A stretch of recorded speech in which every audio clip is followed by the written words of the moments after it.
Corona के बढ़ते मामलों के बाद यूपी दिल्ली बॉर्डर को बंद करने के बाद सुबह से गाजियाबाद यूपी गेट पर जाम की स्थिति थी।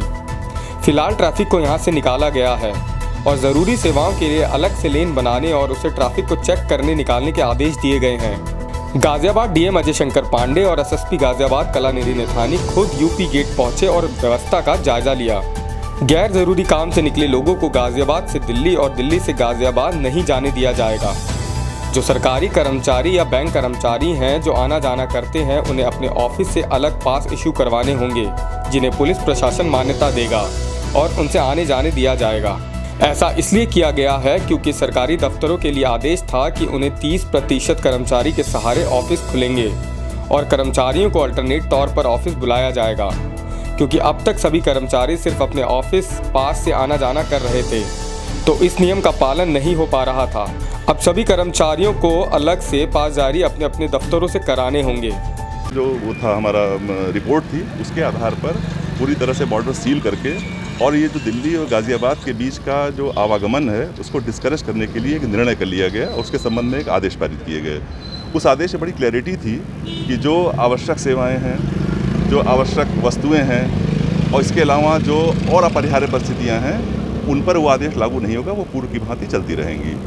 तो जो डॉक्टर्स जहाँ तक संबंध है, डॉक्टर्स का संबंध है, पैरामेडिकल स्टाफ का संबंध है, उनका जो कार्ड है पहले से इंटरटेन किया रहा था वो इंटरटेन किया जा रहा है। दूसरा, जो आवश्यक वस्तुएं हैं, जैसे ट्रक पर कोई रोक नहीं है, ट्रक में चाहे आवश्यक वस्तु जा रही हो चाहे अनावश्यक वस्तु जा रही है, ट्रक अगर मूव कर रही है तो वो पास कराई जाएगी।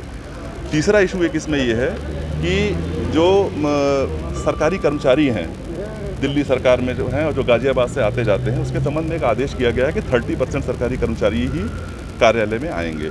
तो उसका जो आई कार्ड लेकर के इससे जानकारी नहीं हो पा रही है कि कितने लोग जा रहे हैं, उसका पालन हो रहा है या नहीं हो रहा है। तो उसके संबंध में हम लोगों ने भी निर्णय लिया है कि जो सरकारी कर्मचारी ड्यूटी पर जाना चाहते हैं उनके वो अपने विभाग से पास जारी कराएं कि आज की डेट के लिए ये है, क्योंकि वो रोटेट होता रहेगा। 30% आज है, फिर अगले दिन बदल के दूसरे 30% हो सकते हैं। तो उन कार्यालयों से जो पास जारी हो जाएंगे उस पास को हमारा गाज़ियाबाद जिला प्रशासन, हमारी जो पुलिस की टीम है उसको एंटरटेन करेगी। सर, सुबह पे ये जाम लगा हुआ था लेकिन अब जाम को खुलवा दिया गया है, तो क्या नहीं, जाम खुलवाया नहीं गया है, अभी भी फिल्ट्रेशन हो रहा है, जाम खुल नहीं रहा है, अभी भी फिल्ट्रेशन हो रहा है कि जो लोग जेन्यून लोग हैं, जिनके पास जेन्यून पास हैं, जिनके जेन्यून रीजंस हैं, उनको छोड़ने की बात की जा रही है। सर, मीडिया कर्मी भी जाम में फंसे हुए हैं और जो जॉब करते हैं, क्या उनके लिए? देखिए, मीडिया कर्मी खड़े हैं, आप लोग तो यहाँ खड़े सब लोग आ ही गए हो यहाँ पर, एक चीज़ है। और दूसरा चलिए दिक्कत का सामना वो भी उसका भी समाधान हो जाएगा। सर, कुछ अलग लेन आप लोगों को जिस तरह से आपने बोला कि ऊपर के एक लेन हमने हाँ, अभी एसएसपी साहब से डिस्कस हुआ था, वो जो बड़े वाहन हैं, एसेंशियल सर्विसेज हैं, कम्युनिटीज़ के लिए एक अलग लेन यहाँ से अपने डेवलप करेंगे ताकि वो थ्रू हो जाए। सर, क्या आप जो बैंक कर्मचारी हैं या गवर्नमेंट एम्प्लॉयज हैं उनके लिए पास मैंडेटरी है? उनको अपने यहाँ से पास जारी कराना चाहिए।